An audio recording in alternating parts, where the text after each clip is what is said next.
Namaskar. I'm Sripad Jagannatha. I'm sitting here in my lovely orchid garden in front of the sunroom of my home in Thailand. It's a magical place where people just naturally come to relax, chill. It's a place that I designed and made. It serves its purpose well.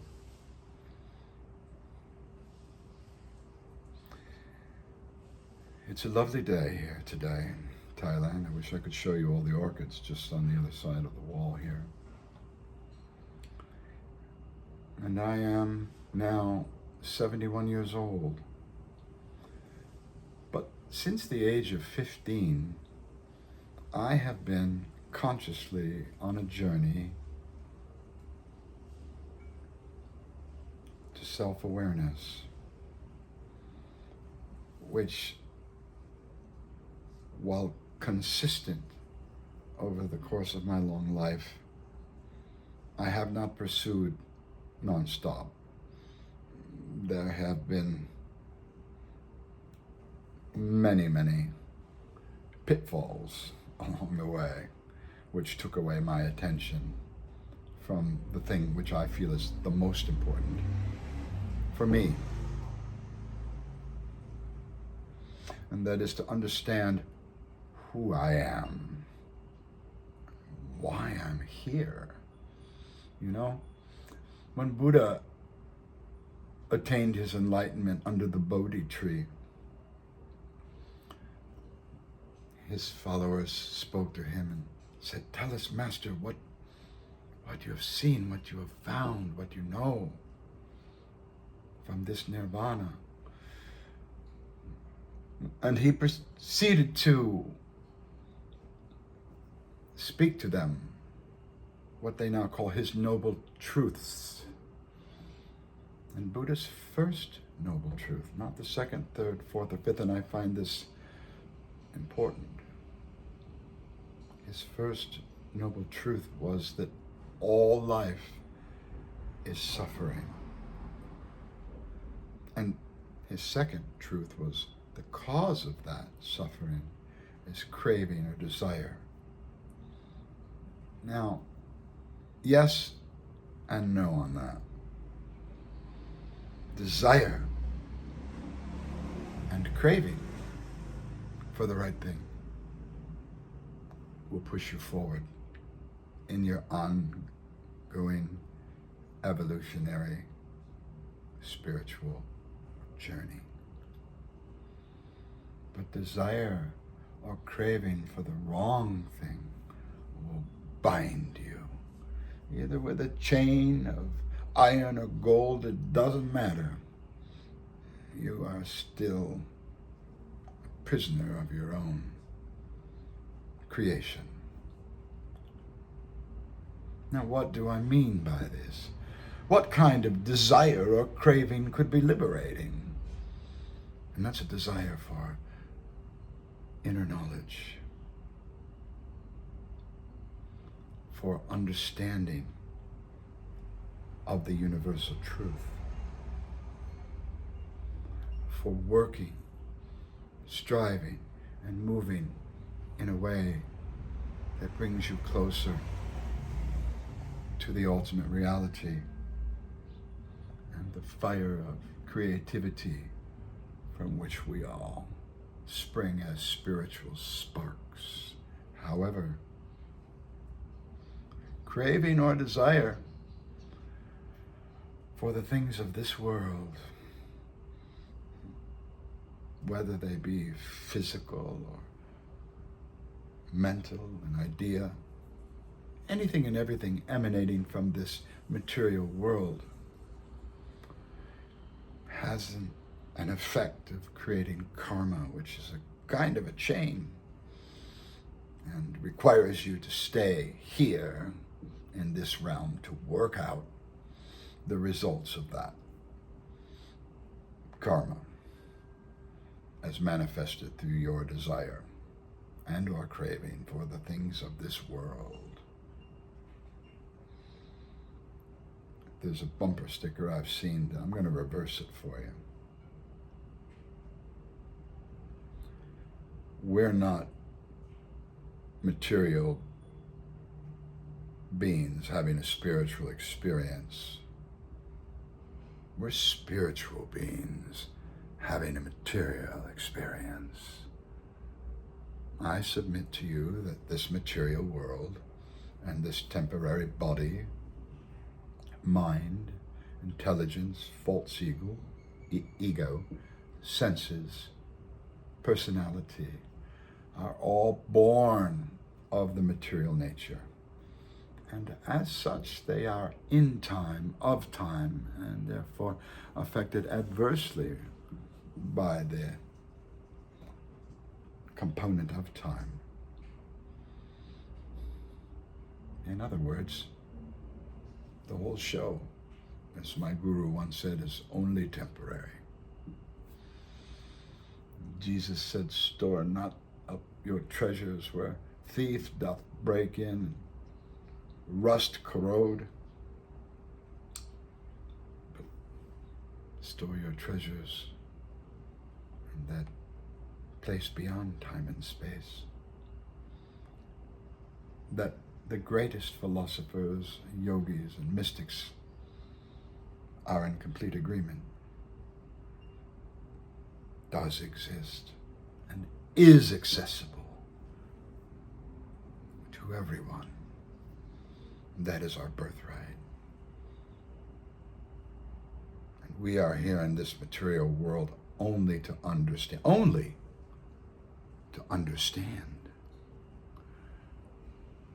that as we are not this material body, but rather an atomic, qualitative, spiritual spark of the divine fire, or a drop of that great ocean of God, that our real birthright is not here in this material world, but we are, by the generosity of the Lord and his associates who look after the material energy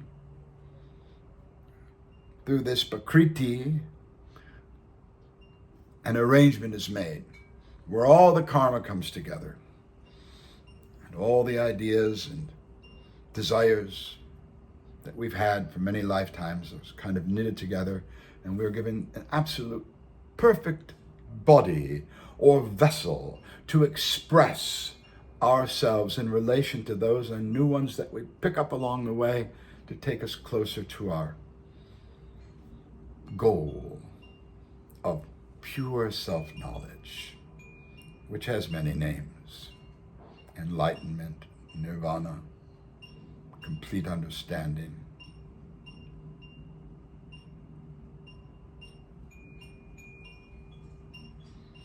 So one should understand, and I've been beating around the bush a little bit in saying this, could have been the first thing I said, that we are not this material body. I am not this guy. I am Aham Brahmasmi, spirit soul, inside this body. The presence of that soul animates this body so that we can move through time and space here in the material world and both work out our past karma, acquire new karma, but hopefully, as we go forward, begin to act in such a way that there is no karma. Stop that process. Throw off those chains. Cancel the debt we have with the material world and move closer and ultimately right into the ocean of bliss, which is God. Now, I haven't talked really too much like this on my channel before because it could be upsetting or jarring to some people. He's an eccentric, he's a hippie, he's got a lot of crazy ideas. All those things may be true. But when I was 15, I ran into a gentleman who became my spiritual master that I've been following all these years. And you know, everything he said was from the ancient Vedic scriptures of India. Nothing that he said virtually was his own idea or creation. He just repeated what his spiritual master taught him, that he repeated from his spiritual master who taught him, and ultimately back to the Vedic scriptures, the oldest recorded spiritual scriptures on the planet.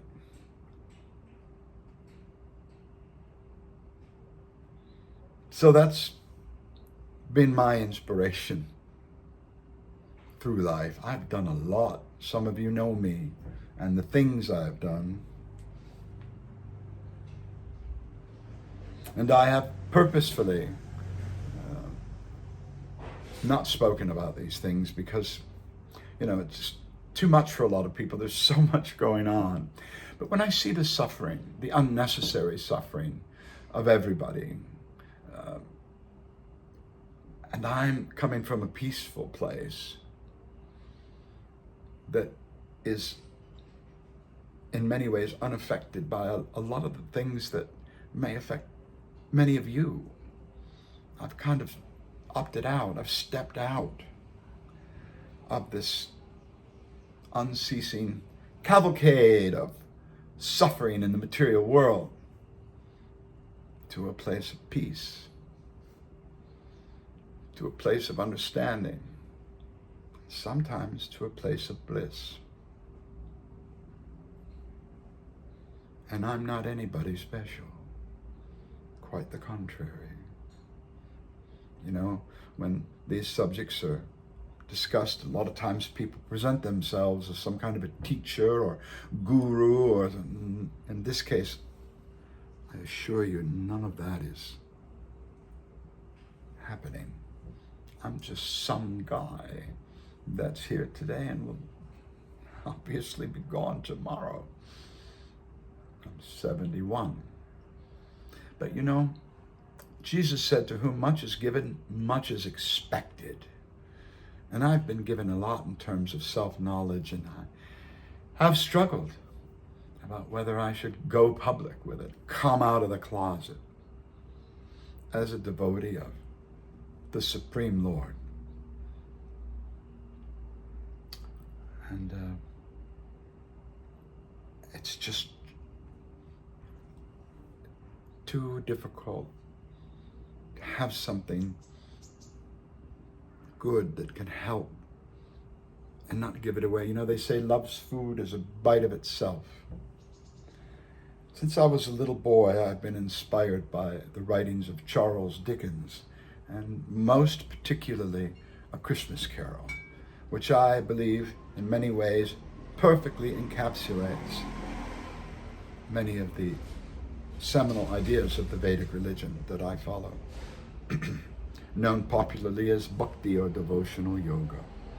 So I'm just going to read to you Jacob Marley's speech to Ebenezer Scrooge. Jacob being the former partner of Ebenezer, who's since been condemned to an eternity of carrying the chains of disregard to others, selfishness, greed, avarice. Let me read it. Jacob Marley from A Christmas Carol. It is required of every man that the spirit within him should walk abroad among his fellow men and travel far and wide. And if that spirit goes not forth in life, it is condemned to do so after death. It is doomed to wander through the world. Oh, woe is me, and witness what it cannot share, but might have shared on earth and turned into happiness. I wear the chain I forged in life. I made it, link by link, chain by chain, yard by yard. It is a ponderous chain. But do you know the weight and length of the chain that you bear?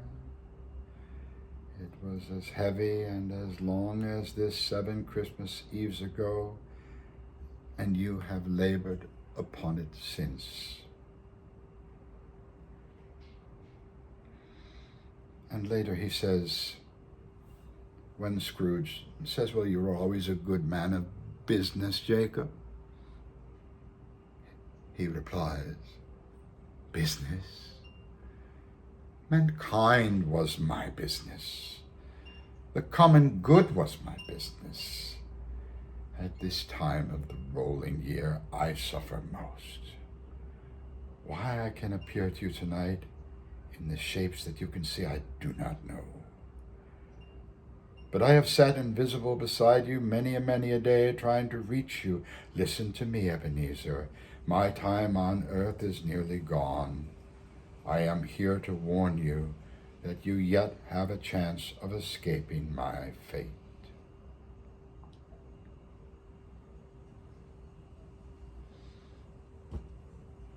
So as a boy, watching A Christmas Carol, the film with Alistair Sims, hearing this speech from Jacob Marley, it was my first awakening. It was my first conscious introduction in this body that we are here for more than ourselves. In fact, we're here, or should be here, for ourselves not at all, but rather increase our circle of compassion to embrace all of the living world and be a friend, a brother, a benefactor to life. Now, I've been as greedy as many, and more than most. But in that avarice, in the fog of gross materialism, and the acquisition of money, and in my case, lots of it, over the years, when I was writing those books, I learned that money wasn't it.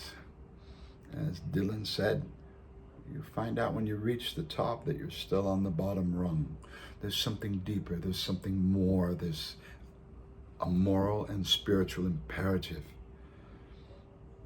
that when even looked for, even thought about in a peripheral way, you're pulled closer to the goal. I'm not here to speak in riddles. I'm not here to be obtuse. I'm not here to bullshit. What I'm telling you is that the spiritual reality is available to all and far supersedes the vile blows and buffets of this material world, which is, at the end of the day, full of only birth, death, disease, and old age, as you see before you now. But I have an understanding that even in this polluted stage of consciousness, where I still greatly identify with my body, I'm no yogi, haven't realized much of anything, but still, as far as I have gone over the years, I'm opted out, removed from a lot of the suffering that people have who are grossly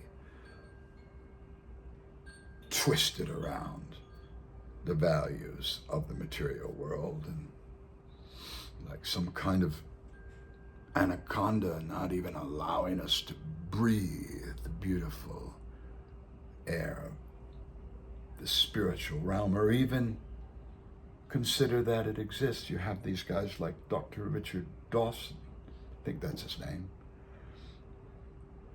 Dawson something, that goes around advocating that there is no God. There's nothing but this one material life and this phenomenal world, and that's it. And anyone who thinks otherwise is a fool. Quite a popular philosophy, I may add. But it brings such a bitter harvest. Devils like Donald Trump popping full grown from the earth to beguile and illusion us even further, bring us all down to a level of hatred where we're divided and fighting each other. Why? Why? What's there to fight about? Well, his skin's a different color, and they come from here. May I remind you, good people, that yes, you may have issued from a vaginal cavity in the United States of America, but you could just as well have done that in Zimbabwe or the North Pole or any European destination or Southeast Asia or Burma. So you come out and you identify with all that is from where you appeared. And that's illusion. That is ignorance. So, well, I'm from America, I'm American. What is America? What is American? If you're not this body and this is not your home, this is some place we're traveling through, then what is America to you? And what is it anyway? Some artificial border that somebody put together by the use of a gun or some bullshit or some kind of a treaty or whatever. God knows how they arranged it, but they've just divided the world up into little fiefdoms and given them a history and a phony culture, and we're supposed to buy that. We're supposed to be proud of that, and we're supposed to die for that if called upon to do so. Well, I don't happen to agree. Lest this impromptu rant goes on a bit too long, I'll wrap it up here today and say that now that I've discovered that I can record nicely here in my orchid garden, I may do so. Again, we can meet here and maybe go over some of these matters. Today has been a kind of rough introduction. I've skipped all over the place. But for your crib notes, if you'd like an encapsulation of what I'm trying to say, I'm sorry I'm not very articulate, is that you are not your body. You are a spiritual soul. We journey through this material world, but it's not the ultimate destination. And that if you can understand and operate from a level where you're not your body, but it's just a very convenient vehicle for you to move through time and space in this world, you can opt out of a lot of the suffering of those who, like Dr. Dawson, think that they're just their material body, because there's a lot of suffering involved in that. And as Gandhi said, if you're just that, what's the point of all this? H.G. Wells said, if there is no God, it doesn't matter. Nothing matters. But if there is a God, nothing else matters. I am Jagannatha, Jeffrey Giuliano. Good afternoon to you all.